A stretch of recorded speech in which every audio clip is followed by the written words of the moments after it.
Why is the Iran deal so important to Americans, I guess more specifically, because that's where most of the people that would be listening to this are, and we're all pretty oblivious, I guess, because we're just thrown so many different deals, concepts, news stories. People have a very short attention span and just depth of comprehension. Could Yeah. you break that down for us simply? Yeah. So the situation is both. It's about the regional influence that Iran has on on some countries of the Middle East, and it's also ideologic.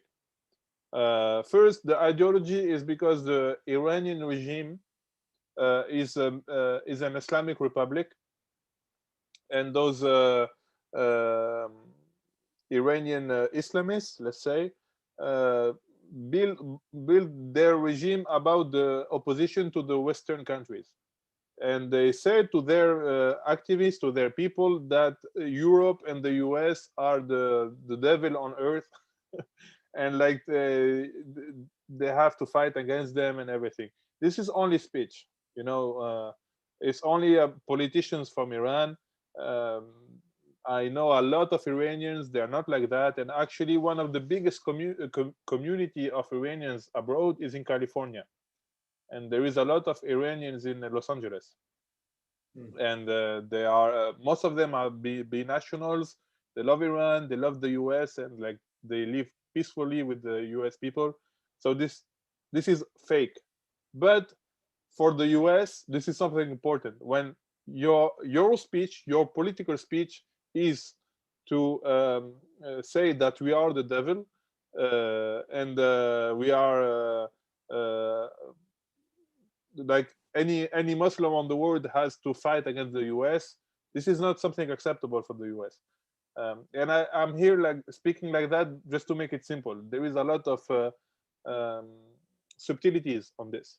Um, but yeah, and I don't know if you remember, but the U.S. embassy in Tehran, in Iran, was assaulted by activists of the Islamic Republic.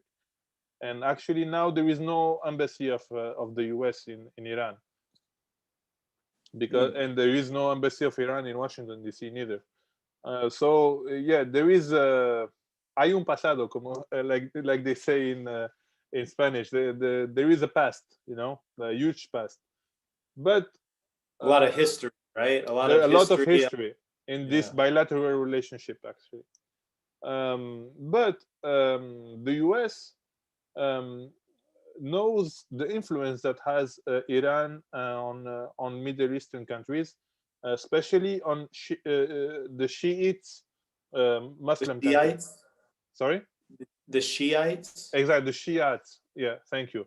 As you may know, in Islam you have two main traditions. You have the Sunnite traditions and the Shia traditions.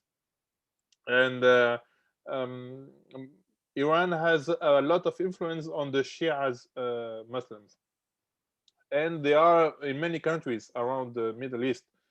And basically, Iran, if they come back to if they accept this deal, and they come back to a peaceful relationship with the Western countries, they will use this influence to pacify the Middle East, and to pacify the relationships between Middle East and Western countries.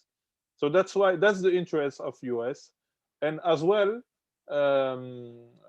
you know that before the Islamic Republic, the US was one of the big partners, economic partners of Iran, because Iran is a very rich country. They have oil and gas.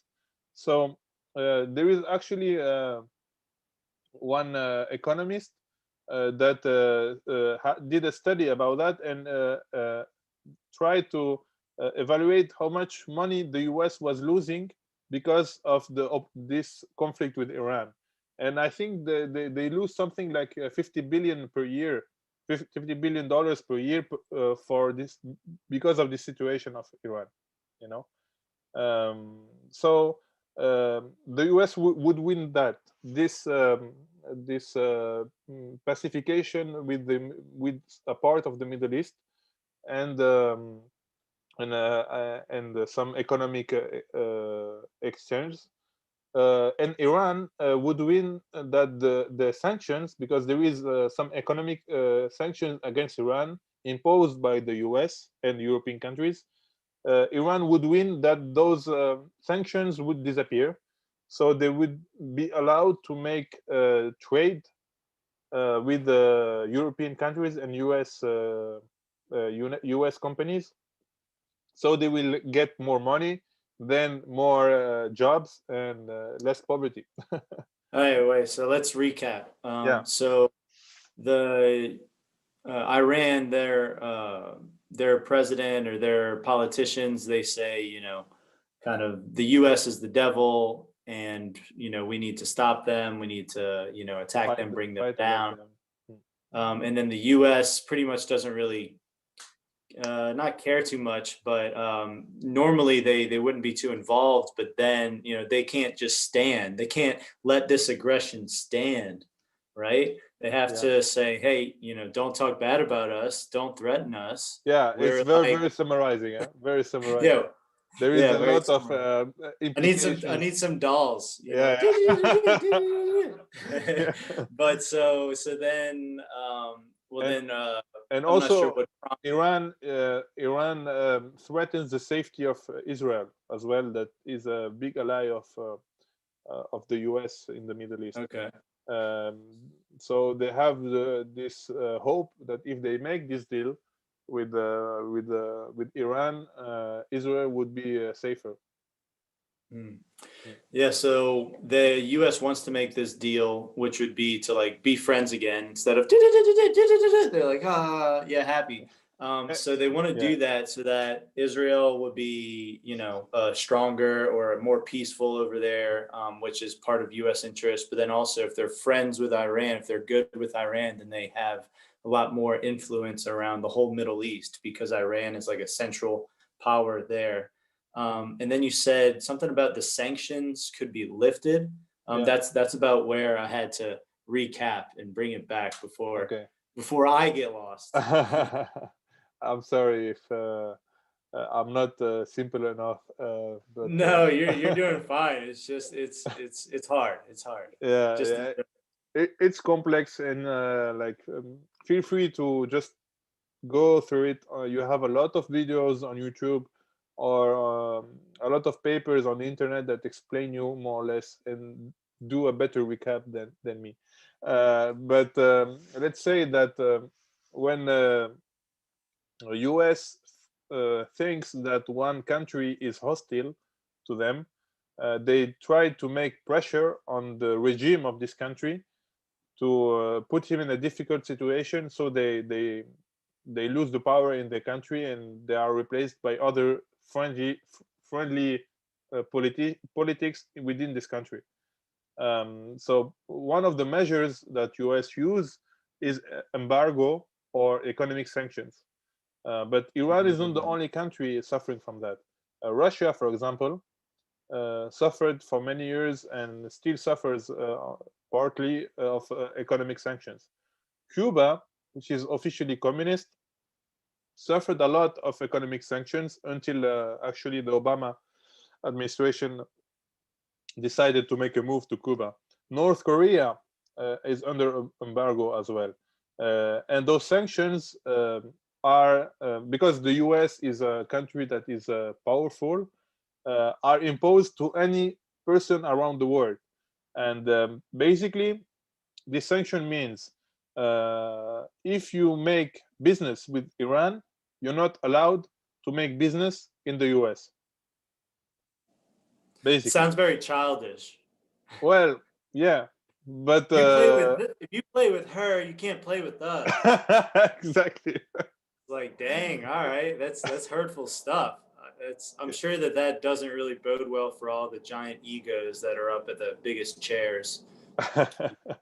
Yeah, but it's a way to make pressure, and on some countries it works and some others not. On Iran, it makes them it makes them some troubles, but as they have a lot of natural resources like oil and gas, they survived until now.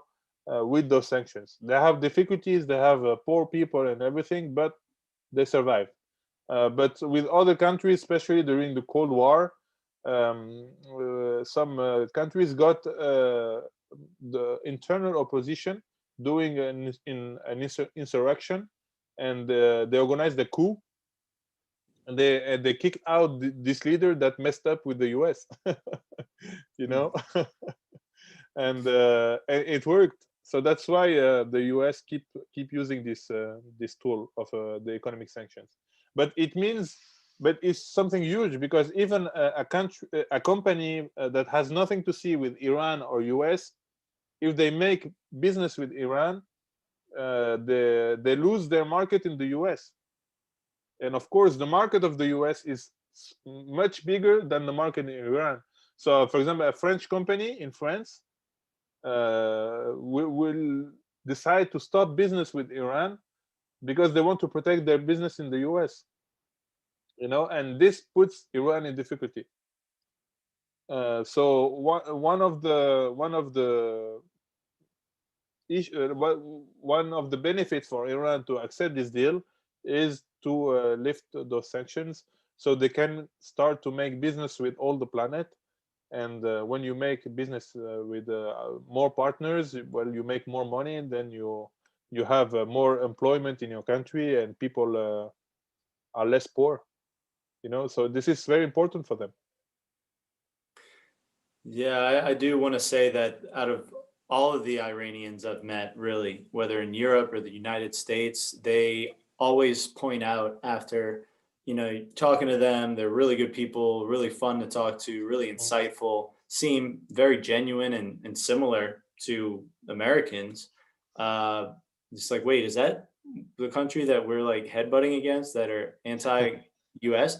And they say, yeah, that's just the government. The government has that appeal, that front of saying how much they hate the US, but all of the population, like the very large majority, they say are opposed to the government, and they say that we don't agree with the government policies. Yeah. So yeah, and interesting. also one issue that I haven't told about, but it's important. This regime in Iran is suspected to develop a nuclear bomb, and many countries are concerned about this issue, especially Israel, that is a big ally to the US.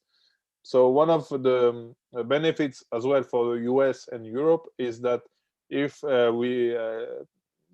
if Iran accept this deal, they commit to stop developing this nuclear bomb.